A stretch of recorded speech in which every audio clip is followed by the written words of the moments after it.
श्री कृष्ण दौड़े चले। अर्जुन ने अपने आप को श्री कृष्ण को समर्पित कर दिया था। अर्जुन होता हुआ भी नहीं था, इसलिए कि उसने जो कुछ किया अर्जुन के रूप में नहीं, श्री कृष्ण के सेवक के रूप में किया। सेवक की चिंता स्वामी की चिंता बन जाती है। अर्जुन का युद्ध अपने ही पुत्र बब्रुवाहन के साथ हो गया, जिसने अर्जुन का सिर धड़ से अलग कर दिया और कृष्ण दौड़े चले आए। उनके प्रिय सखा और भक्त के प्राण जो संकट में पड़ गए थे, अश्वमेध यज्ञ का घोड़ा बब्रुवाहन ने पकड़ लिया और घोड़े की देखभाल की जिम्मेदारी अर्जुन पर थी। बब्रुवाहन ने अपनी मां चित्रांगदा को वचन दिया था कि मैं अर्जुन को युद्ध में परास्त करूंगा, क्योंकि अर्जुन चित्रांगदा से विवाह करने के बाद लौटकर नहीं आया था और इसी बीच चित्रांगदा ने बब्रुवाहन को जन्म दिया था। चित्रांगदा अर्जुन से नाराज थी और उसने अपने पुत्र को यह तो कह दिया था कि तुमने अर्जुन को परास्त करना है, लेकिन यह नहीं बताया था कि अर्जुन ही तुम्हारा पिता है। और बब्रुवाहन मन में अर्जुन को परास्त करने का संकल्प लिए ही बड़ा हुआ। शस्त्र विद्या सीखी, कामाख्या देवी से दिव्य बाण भी प्राप्त किया अर्जुन के वध के लिए। और अब बब्रुवाहन ने अश्वमेध के अश्व को पकड़ लिया तो अर्जुन से युद्ध स्वयंभावी हो गया। भीम को बब्रुवाहन ने मूर्छित कर दिया और फिर अर्जुन और बब्रुवाहन का भीषण संग्राम हुआ। अर्जुन को परास्त कर पाना जब असंभव लगा तो बब्रुवाहन ने कामाख्या देवी से प्राप्त हुए दिव्य बाण का उपयोग कर अर्जुन का सिर धड़ से अलग कर दिया।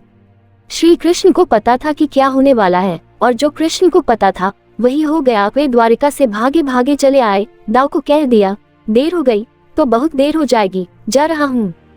कुंती विलाप करने लगी, भाई विलाप करने लगे। अर्जुन पांडवों का बल था, आधार था, लेकिन जब अर्जुन ही न रहा तो जीने का क्या लाभ।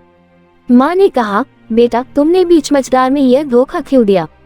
माँ बच्चों के कंधों पर इस संसार से जाती है और तुम मुझसे पहले ही चले गए। यह हुआ कैसे, यह हुआ क्यों। जिसके सखा श्री कृष्ण हो, जिसके सारथी श्री कृष्ण हो, वही हो निष्प्राण धरती पर नहीं लेट सकता, पर यह हो कैसे गया। देवी गंगा आई, कुंती को कहा, रोने से क्या फायदा, अर्जुन को उसके कर्म का फल मिला है।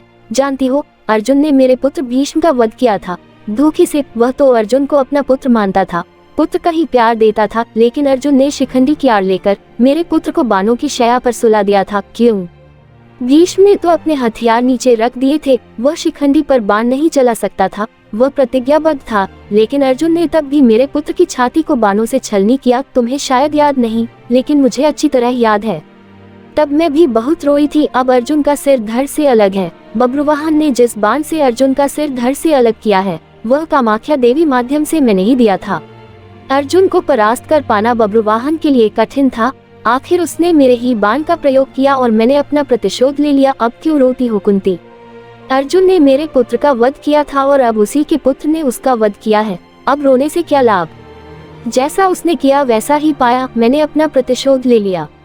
और प्रतिशोध शब्द भगवान श्री कृष्ण ने सुन लिया, हैरान हुए। अर्जुन का सिर धड़ से अलग था और गंगा मैया भीष्म की मां अर्जुन का सिर धड़ से अलग किए जाने को अपने प्रतिशोध की पूर्ति बता रही है। श्री कृष्ण सहन नहीं कर सके। एक नजर भर अर्जुन के शरीर को, बुआ कुंती को, पांडु पुत्रों को देखा, बब्रुवाहन और चित्रांगदा को भी देखा। कहा, गंगा मैया आप किससे प्रतिशोध की बात कर रही हैं?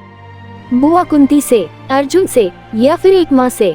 माँ कभी माँ से प्रतिशोध नहीं ले सकती। माँ का हृदय एक समान होता है, अर्जुन की माँ का हो या भीष्म की माँ का। आपने किस माँ प्रतिशोध लिया है? गंगा ने कहा, वासुदेव। अर्जुन ने मेरे पुत्र का उस समय वध किया था जब वह निहत्था था। क्या यह उचित था? मैंने भी अर्जुन का वध करा दिया उसी के पुत्र से। क्या मैंने गलत किया? मेरा प्रतिशोध पूरा हुआ। यह एक माँ का प्रतिशोध है। श्री कृष्ण ने समझाया, अर्जुन ने जिस स्थिति में भीष्म का वध किया वह स्थिति भी तो पितामह ने ही अर्जुन को बताई थी, क्योंकि पितामह युद्ध में होते तो अर्जुन की जीत असंभव थी और युद्ध से हटने का मार्ग स्वयं पितामह ने ही बताया था। लेकिन यहाँ तो स्थिति और है। अर्जुन ने तो बब्रुवाहन के प्रहारों को रोका ही है, स्वयं प्रहार तो नहीं किया, उसे काटा तो नहीं। और यदि अर्जुन यह चाहता तो क्या ऐसा हो नहीं सकता था? अर्जुन ने तो आपका मान बढ़ाया है। कामाख्या देवी द्वारा दिए गए आपके ही बाण का प्रतिशोध लेकर आपने पितामह का, अपने पुत्र का भी भला नहीं किया। गंगा दुविधा में पड़ गई। श्री कृष्ण के तर्कों का उसके पास जवाब नहीं था। पूछा, क्या करना चाहिए? जो होना था सो हो गया, आप ही मार्ग सुझाएं। श्री कृष्ण ने कहा, आपकी प्रतिज्ञा पूरी हो गई, उपाय तो किया ही जा सकता है, कोई रास्ता तो होता ही है। जो प्रतिज्ञा आपने की वह पूरी हो गई। जो प्रतिज्ञा पूरी हो गई तो अब उसे वापस भी लिया जा सकता है। यदि आप चाहें तो क्या नहीं हो सकता? कोई रास्ता तो निकाला ही जा सकता है। गंगा की समझ में बात आ गई और माँ गंगा ने अर्जुन का सिर धड़ से जोड़ने का मार्ग सुझा दिया।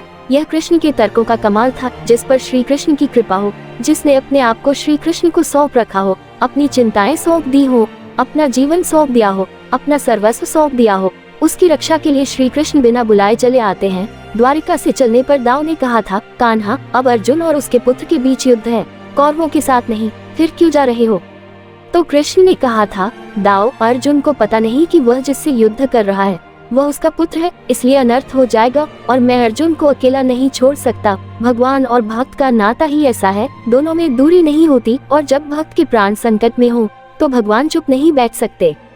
अर्जुन का सारा भाव हो और कृष्ण दूर रहे, यह हो ही नहीं सकता। याद रखें, जिसे श्री कृष्ण मारना चाहे कोई बचा नहीं सकता, और जिसे वह बचाना चाहे उसे कोई मार नहीं सकता। अर्जुन और श्री कृष्ण है ही एक, नर और नारायण।